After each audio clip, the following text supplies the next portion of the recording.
Greg Shoemaker, TriState Football. I'm here at Highlands High School with head coach Bob Sphire. And Bob, 9 wins last year. You sort of turned the corner in your second season here with the school.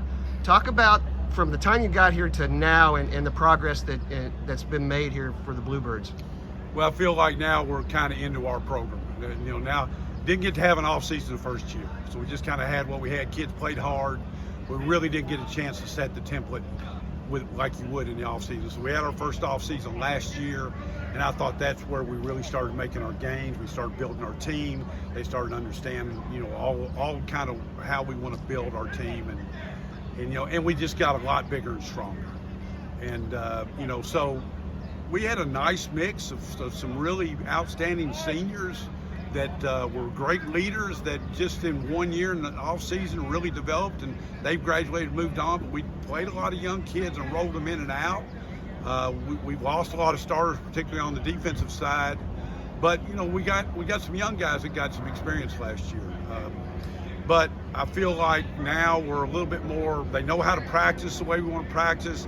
They started tackling the way we want them to tackle last year.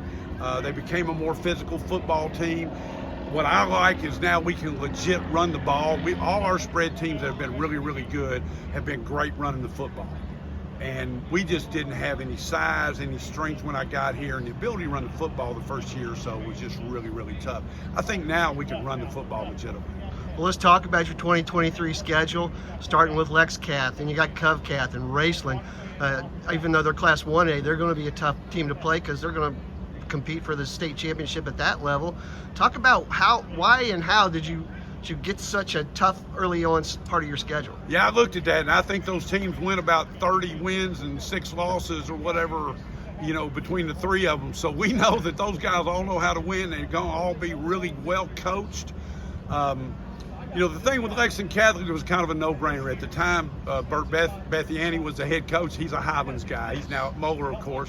But at the time we set it up, I started the program at Lexington Catholic. Now I'm at Highlands. But it's just 2 really, really good football programs that now have a tradition of winning, that get a chance to get each other better in that opening weekend. And it's going to be a great setting, I think, down in Lexington. And, hopefully there will be a lot of former players that will come out that, I had a chance to coach and love all those guys and love the experience I had there.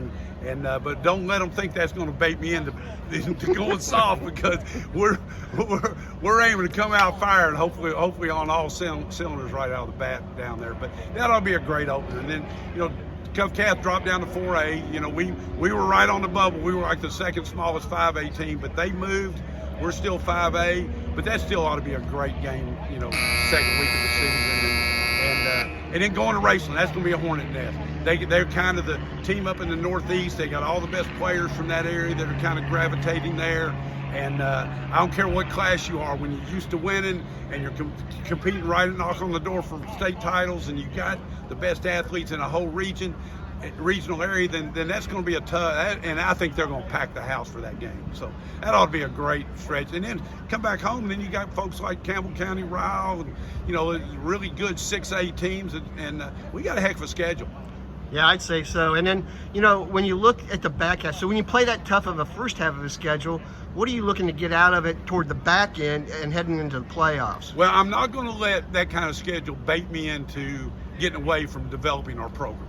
We're still now going into year 3. I feel like now the template's in place that it's our program, but we have a slew of young guys, sophomores, juniors, that are ready to start playing on Friday night, but you can hold back because you fear the schedule that you're playing. I'm going to go the opposite direction. We're going to throw those guys in the fire. We got great senior leadership, and I expect those guys to be our bell cows and be our leaders and take it and run with it. But we're going to roll a ton of people. I hope you come see us on Friday night and you have your head spinning, because who's on the field now? Who's on the field now? Who's on the field now? And we're going to develop this football program because we got a bunch of kids who will work, and we've put them to work. If they're going to work, we're going to give them a chance to go out there and see what they can do. Now, as you start getting into your district, you start getting into playoffs, then you got to go with your dudes that have developed. But that first half of the season, that needs to be a development approach. And I'm not going to get baited into being at Highlands with this tradition and the expectations and losing sight on the fact that these kids are coming and they're rising and they're developing. And that's up to me to make sure as a staff we keep developing those guys. Now, once again, come district, they're either ready or they're not.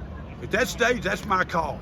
If we only got 11 that are ready on offense, ready on defense, that's what we're going to go with for 48 minutes. But I don't think that's going to be the case. I think we're going to develop a really, really deep squad of players. There you go. That's Bob Sphire, the head coach of the Highland Bluebirds.